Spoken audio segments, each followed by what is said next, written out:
y'all. Jimmy J1, I see you in the building.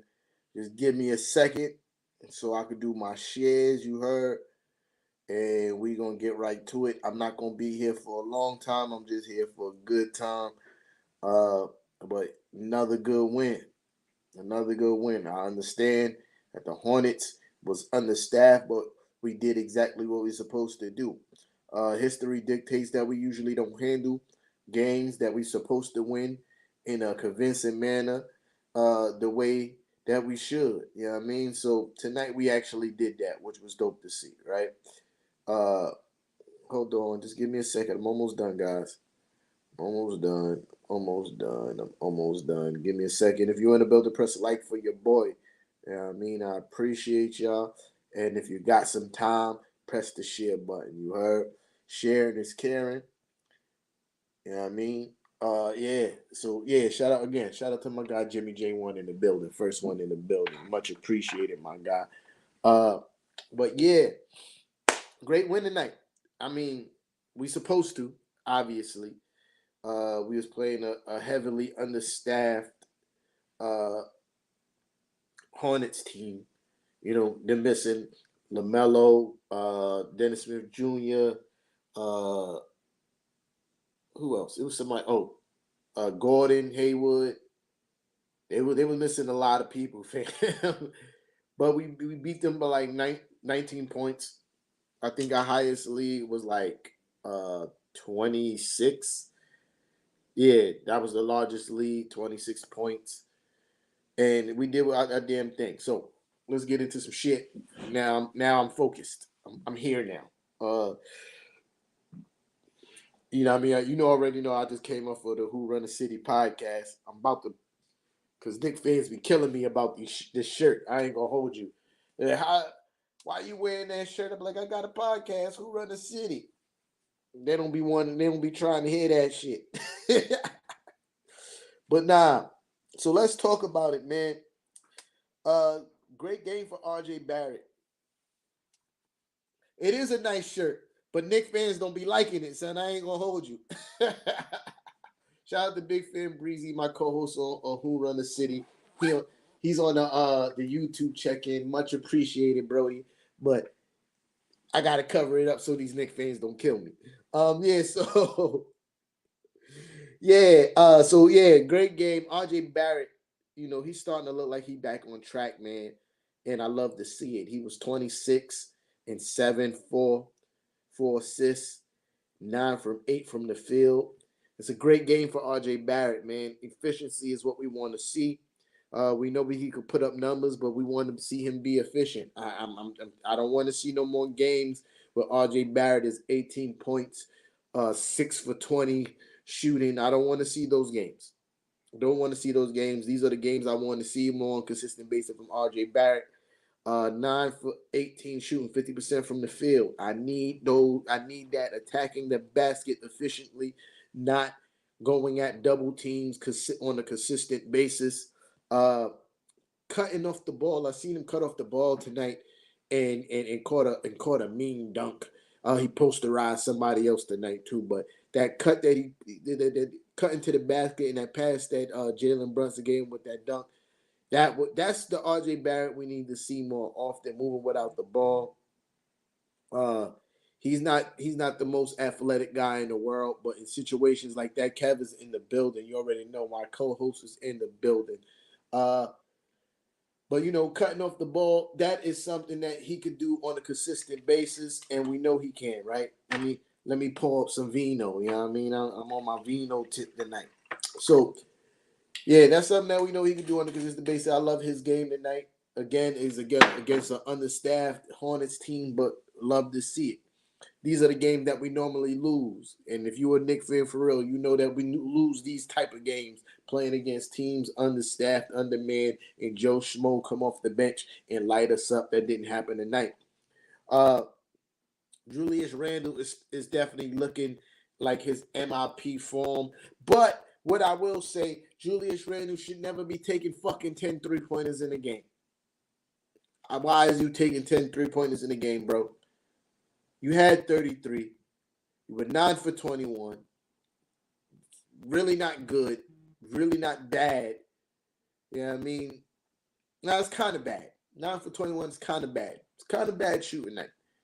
But you still had 33. And the reason why you had 33, because 10 of your 21 shots were from three-point range, and you only made 4 of them. You know what I mean? Like, even in the win, I got to be critical of stuff like that. You're playing a team that has no interior presence. Mason Plumlee is not an interior force like that. PJ Washington is not an interior force like that. Like, these are the games where you should not be shooting 10 3-pointers, bro. You know what I mean? Like, you shouldn't. These are the games that you should make your whole living in the paint. And you had 33.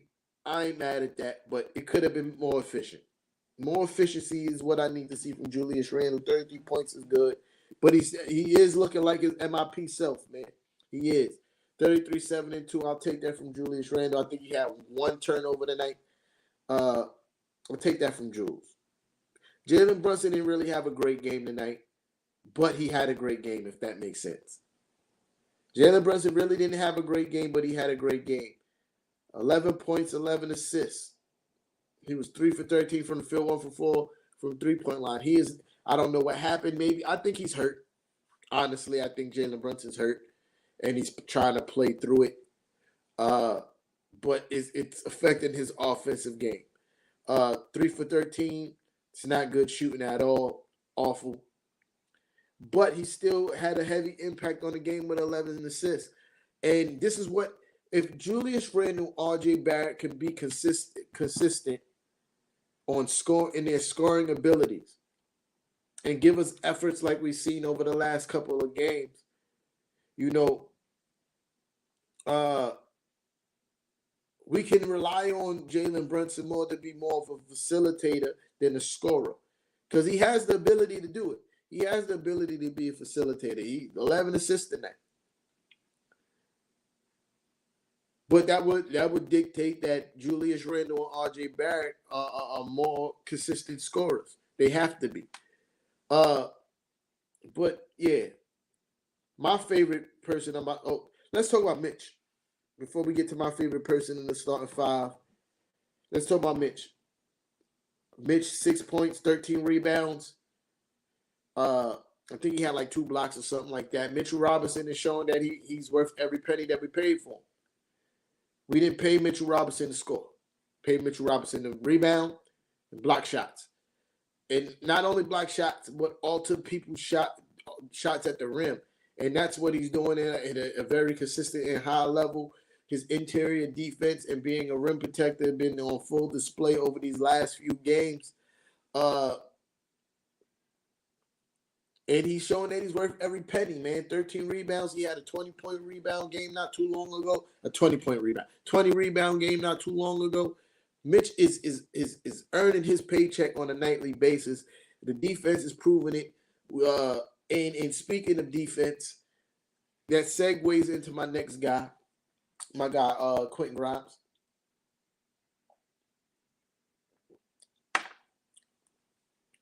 Quentin Grimes, listen, people be like, I think, Matty Smooth, shout out to you, Brody. I think Mitchell Robinson is better than Tyson. He's going to be better than Tyson Chandler ever was. But here we go, right? Grimes, right? I'll take a night where Grimes score 11 points, give me 6 rebounds every night. If he's shutting down, if he's not, I wouldn't say shutting down, but making it difficult for the opposing team's best player every night. You're not looking for Quentin Grimes to give you 15 plus points a game, which he's very capable of doing. With his shooting ability, his ability to attack closeouts. He has the ability that he can give you 15 points a game. But I'm not looking from that from Quentin Grimes. I'm looking for just that 10 points, 6 rebounds, maybe a little bit more efficient from 3-point range. I think that's going to come as the season goes along. But Quentin Grimes has been a revelation for this team and his defense with him back in the rotation. I was just about to get there, and the Bryant Mrs. Knicks is in the building. Big Nick fan energy is in the building. We're just about to get to that. So I'll talk about the starting five. The bench did pretty good. Hartenstein had a pretty good game. McBride had a really good game for him. You know what I mean? Quickly had a decent game tonight too. But let's talk about McBride and Grimes. And the reason why we on this, to me, this is the real reason why we on this 3-game win streak. There's a lot of people who's very highly upset that Cam Reddish is not getting the PT anymore and he's relegated to the bench. He's relegated. Silas is in the building. That's a fact. This is a fact. Cam Reddish is relegated to the benches because of the defense that Quentin Grimes and McBride is playing. That is the whole entire reason Cam Reddish is sitting on the bench. I like Cam Reddish. Don't get it wrong. I wish there was a way that Coach Tommy T could find some PT for Cam Reddish. But do I understand why Cam Reddish is sitting on the bench? Absolutely. All day in America. Because it's not the fact that Cam Reddish is inconsistent on the offensive end. It's the fact that he's inconsistent defensively. Like, we can't say that you show the ability to be the best guy defensively on the second unit. Then we put you on the team's, best perimeter guy that's on the court at the time, and you choose not to show up that night. It can't happen. And it happens with Cam Reddish. There's people that make the argument RJ Barrett has been horrible defensively this season. This is true. I'm not even mad at that. But RJ is not being tasked to guard the opposing team's best perimeter player right now. Quentin Grimes is when RJ Barrett's on the court. And when Quentin Grimes is not on the court, Deuce McBride is. But for Coach Tommy T to trade Cam Thomas for one of those guys, he would have to guard the best opposing person on the court. And you can't choose which days you want to play defense. Cam Reddish hasn't built up more. He hasn't built up enough of rapport in good games to get the lead weight that fans want him to get. Right? You talk about RJ Barrett, but RJ Barrett has a whole season underneath Coach Tommy T with good defense and solid play. Cam Reddish doesn't have that. And we also got to remember, this is not the first team Cam Reddish has fallen out of the rotation with. I like Cam Reddish. I like what his potential shows. But Knicks fans fall in love with potential all the time. All the time. This is the reason why we had the Frank Ntilikina hive. I fell in love with his potential, and now he's on the bench on another team. Sitting there rotting. You feel me? But I will say this, right? Again, back to McBride.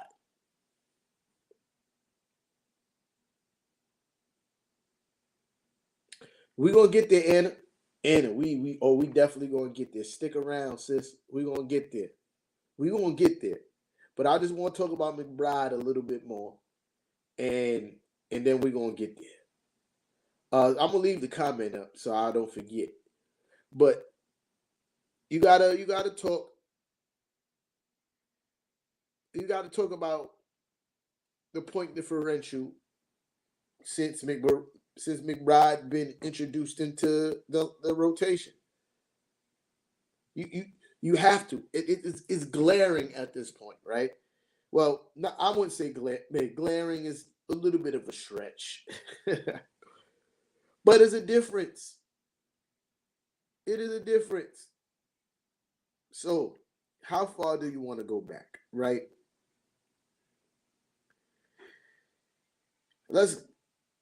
I'm just going to give you the opponent's points at the end of the game as far as a month ago,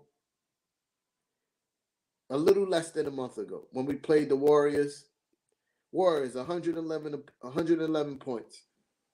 Phoenix, 116 points. OKC, 29 points. Portland, 132 points. Memphis, 127 points. Detroit, they lost, 110 points. Milwaukee, 109 points. Dallas, 120 points. 21 points. Enter Deuce McBride into the lineup.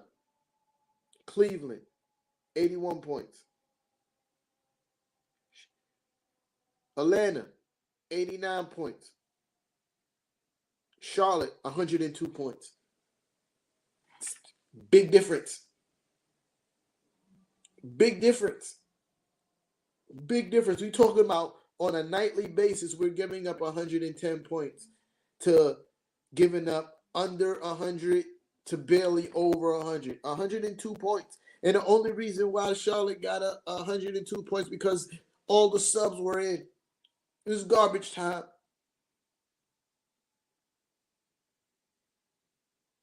So that's the big difference. I know I love Cam, but it's hard to deny the fact that the defense is exponentially better since he's been sitting on the bench and since Deuce McBride's been on the basketball court. Hard to argue that. Hard to argue that. I don't have no look at my guy. Yeah, shout out to Matty Smooth. That's a fact. Hit that like button. Support your boy. That's a fact. Appreciate you, Matty Smooth. That's my guy right there. So, you need to look no further than that. Of what to me, what the success is. Of course, Julius Randle looking like MIP Julius Randle, except for the fact that he shot 10 fucking 3-pointers tonight. I'm a Julius Randle supporter, but bruh, 10 3-pointers and you only make 4, cut the shit. Cut the shit. You feel me? But yeah, we did absolutely what we supposed to do tonight. Let me where's the end of the comment? I don't want to forget to respond to that. We did absolutely what we supposed to do tonight. Washed up an understaffed team. But to Anna's point, when Coach Tommy T said that there might be a possibility that RJ will play the 4, I almost lost my mind. I'm like, why would you do that? You should definitely give Cam Reddish that look at the 4 position. He's 6'8", same height as Julius Randle. Not as big, of course. Same height as Julius Randle, long arms. Cam Reddish should definitely get that look. Don't want to see RJ at the 4. So, I guess Coach Tommy T halfway heard me. He didn't give RJ Barrett the look at the 4. He rolls out a fucking lineup of Hartenstein at the 5 and Jericho Sims at the 4. What are you doing, Coach Tommy T? What are you doing? That was a horrible look. Horrible. Horrible.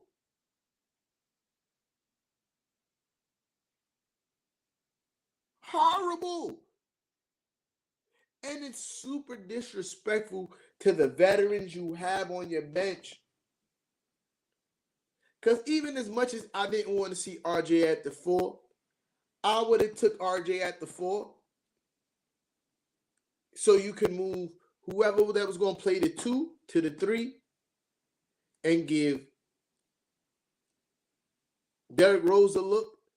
You could have kept whoever was going to be at the 2 at the 2. You could have given Evan Fournier a look.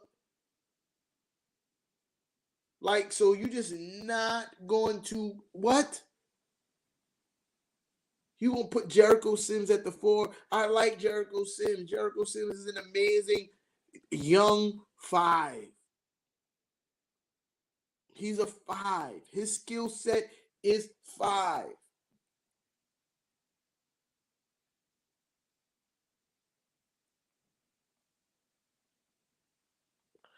And it was wild. It was wild to see.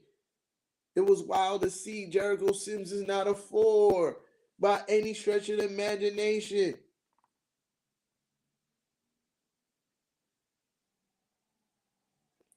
No, I mind it because even though Hartenstein has some 4 abilities, right? He can kind of shoot the 3 a little bit. He can pass the ball. He's not a 4. He's super slow-footed. He does nothing offensively, like to create his own shot at all. Like nothing. Like Sims and Grimes shouldn't be, in fact, Anna, they should not be in the game at all together. At all. Don't ever want to see it. But the fact that you got all these veterans sitting on the bench and don't even get a look, that's wild, bro. That is wild. So here's what I draw from that. That Cam is no longer getting a look. That Derrick Rose is no longer getting a look. And the fact that Evan Fournier's been shut down since damn near the beginning of the season. Those guys are fucking out of here. They're out of here. They're getting traded. December 15th, packed up. Cam, Derrick Rose, Evan Fournier, out of here. I don't know who they're going to get traded for. Out of here. That's why they're sitting on the bench. So they don't hurt their trade value. So teams don't have a chance to look at them and be like, that guy kind of sucks ass. Nah. They sitting on the bench because they're going to be traded. Who they going to get traded for? I don't know. We got a lot of draft picks and some quality players. So maybe as a fringe star, somebody that might not be like a superstar, but is a star.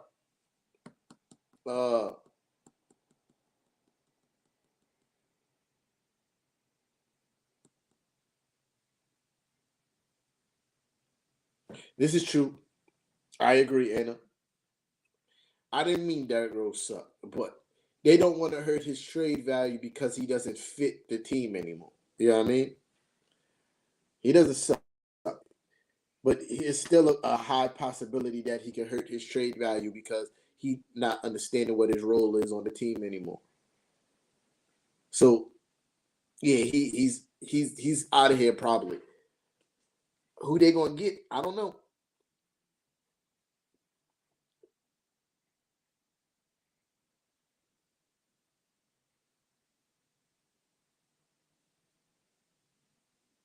Yeah, that's a fact. Derrick Rose won the ball, and he absolutely deserves the ball. You know what I mean? But who do you get for these guys? So it's gonna be a trade or trades, and I definitely believe Derrick Rose, Cam Reddish, and Evan Fournier are probably out of here. But who? I have no clue as to who the Knicks would trade for those guys. You're not getting a superstar. You may possibly be able to package some picks with those guys for an all-star, but I don't know. I can't even imagine. My imagination is not that wild. I hate the trade machine. You feel me? Because guys that get on the trade machine swear they GMs and have the worst trades on the face of the earth.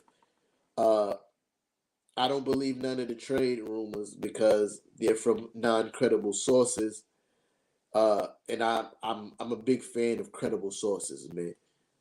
A huge fan of credible sources. I don't know why anybody share NBA updates. You guys need to stop doing that. Uh, but yeah, I don't know. I don't know, but I definitely I feel the trade coming. Evan Fournier, Derrick Rose, Cam Reddish is probably out of here. To be perfectly honest, this is my feeling. I could be wrong. I don't have any sources. Uh, but as is the gut feeling of mine that they probably out of here. Uh, you know, Leon Rose likes to make his trades early before trade deadline. He don't like to, excuse me.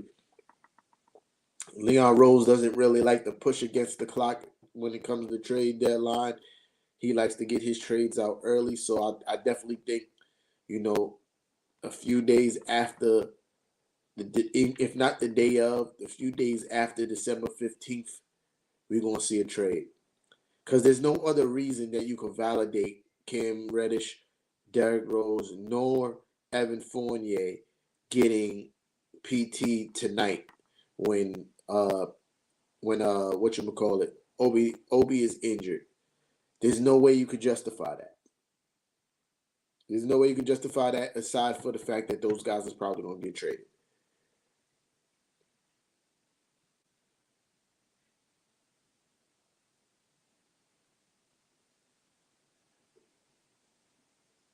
Yeah.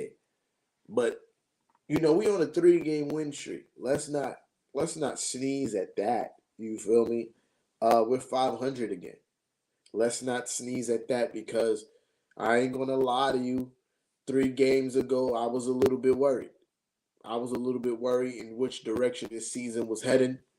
Uh, I thought that I started to lose faith that we can probably climb back up the standings. I thought we was going to continue to slip because I didn't like the way we were losing games.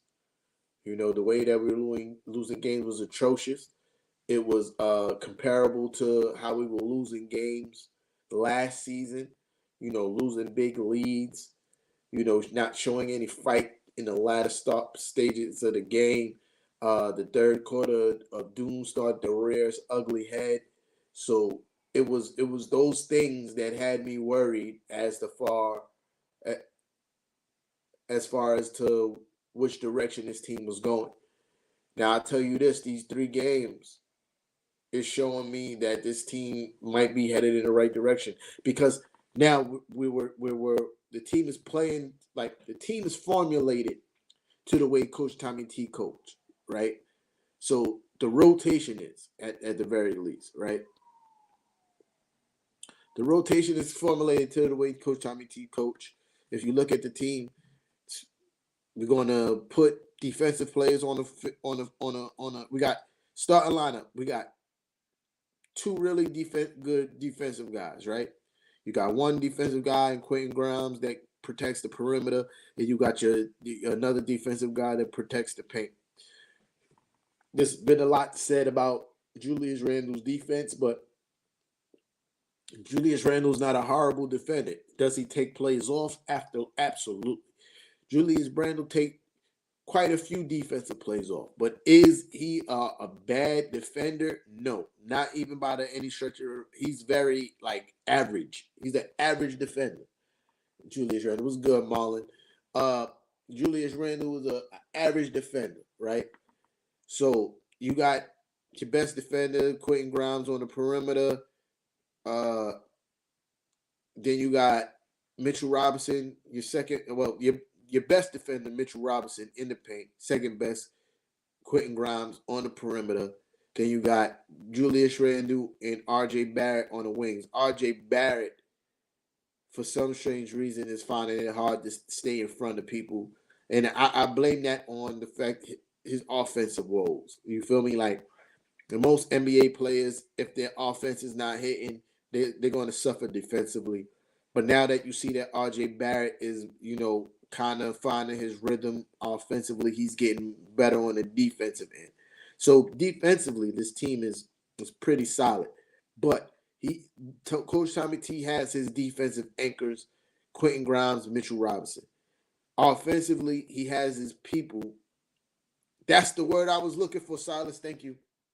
yeah, that's he's an adequate defender. But I'm getting there, right? I'm getting in silence about what you would call it. Uh uh Jalen Brunson. Jalen Brunson, they're doing a great job of hiding Jalen Brunson, right? Defensively. There's teams that try to find a way to attack him, but they usually put Jalen Brunson on the 3 and D guy. Uh Whoever, if a team has a 3 and D guy, the guy that just looking to sit on in a corner and catch 3 point shots and shoot, not really looking to try to drive to the basket or try to post Jalen Brunson up. That's the guy that Jalen Brunson usually going to guard, right? So they're doing an amazing job at that, right? So, but so that's defense, right? So offensively, it's the same old Coach Tommy T. He got his guys he want. Instead of having one guy that he wants to lean on, he has three now, right? He got Jalen Brunson, he got R.J. Barrett, and Julius Randle. Those are the guys that he wants to lean on offensively. So Jalen Brunson ain't got it going. We're gonna go to R.J. Barrett or Julius Randle. You feel me? And it gives him more options. It's still a horrible offensive game plan in my eyes because there's not really any ball movement, but it's better than it was 2 years ago. Listen, man, Anna, I'm a lefty. You can't tell me nothing about my fellow lefties, man. I'm a lefty. So, yeah, all three lefties. Let's go to the Baja. You feel me? Nah, but uh yeah, so it's those are the guys that he want to lean on offensively. It's a better situation than it was 3 years ago when we lost to Atlanta in the playoffs, but it's still not the best situation. I think this team is still at best, a 6 seed at best. You know what I mean? So there still need to be improvements. I feel like if we had patience and this team stayed together, I think this team can eventually be a contender, maybe with the addition with like another good, really good player. Uh oh, this is a fact. My bad. Thank you, Silas, for reminding me about Quickly. Yeah, Quickly has the absolute green light coming off the bench. Quick has the green light to do whatever he wants coming off the bench, and Quick struggled in the beginning of the season, but rightfully so. Quick bag is kind of improved. Quick can do a lot with the basketball. He dribbles a little bit too much for my liking, but he can shoot, he can get to the rack, and he can pass. And he's shifty. You feel me? So I get it. He's definitely the best offensive option coming off the bench. And I'm not mad at it. Uh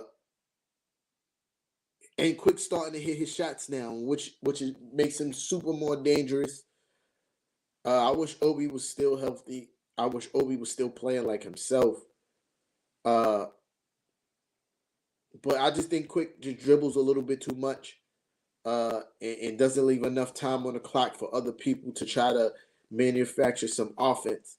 But Quick is definitely the best option scorer coming off the bench. Uh,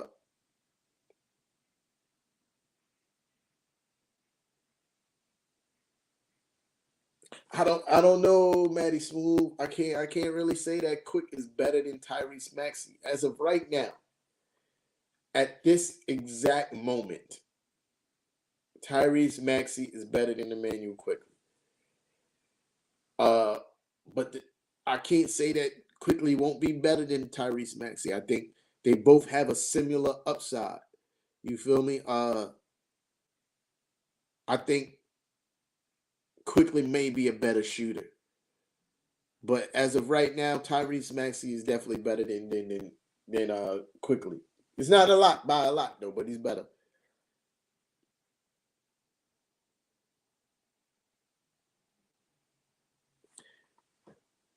Silas, it's working. I think the only reason why Jalen Brunson is having a rough go at it right now is because he's hurt. I think Jalen Brunson is hurt. I think if you look at the way Jalen Brunson is hitting the floor now and trying to get up, something's bothering him, son. A lot. Like something's hurting Jalen Brunson a lot. You know, and I don't know what it is. You feel me? So he might still have that. I think he had a bruised hip or something like that, or bruised something. But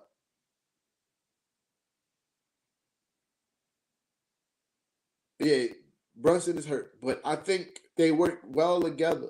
I just think it took some time for RJ Barrett to shake whatever the fuck was. Uh, he did hurt his ankle too, Anna. That's a fact. I think he did hurt his ankle too, but he's getting to his spots. It's just that he just can't get the shots to fall. You know what I mean? Like, and I think that has a lot to do with lift. Me, especially being a shorter person, knowing how much lift affects my jump shot. Yeah, I believe it. You know what I mean? Like, if his ankle's hurt, I could see him missing shots because he's not jumping the proper way. But yeah, but as far as all three of them being lefties and having, camaraderie, I mean, what was the word that was used? What was the word that was used? So I make sure I'm using the right word. He's worried about what? Yeah, nah, but I think they all gonna work together. It's been working so far. Look at RJ and Julius tonight. Look at RJ and Julius the game before. The only person that's lagging behind, and I believe it's because he's hurt, has been whatchamacallit? Jalen Brunson.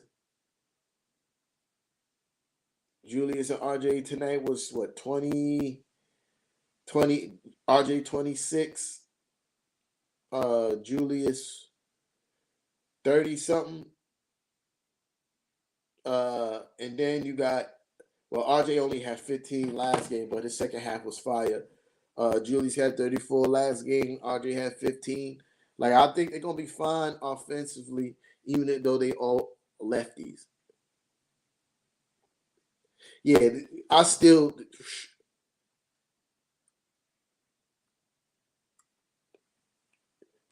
Silas. I agree. I agree. I don't. I agree, but at the same time, it's like we're gonna start quickly. Then who's coming off the bench? Because even Ryan, our Gianchino, our other guard is hurt. Like I said, I think they're not trying to play Cam Reddish or Derrick Rose or Evan Fournier because they're gonna trade them. You know what I mean? So it I think they're playing Brunson out of a sense of necessity for the overall goal. You know what I mean? Like Jalen Brunson ain't gonna say no to playing. And I think for the overall goal or whatever the scheme is for the trade, for the sake of the trade, they're like, yo, you might have to tough this out, Playboy, because we got this deal working and we can't play these other guys. You know what I mean? And you don't want you don't want to play getting injured that you already got listed in a trade too. So that's a high risk too. So that's what I believe. But obviously I'm tired. This wine is kicking in. I almost finished this whole bottle. So yeah, it's a big bottle too. It's a big bottle. So I'm about to go to bed. You know what I mean? Appreciate y'all on the pull up if you haven't done it already.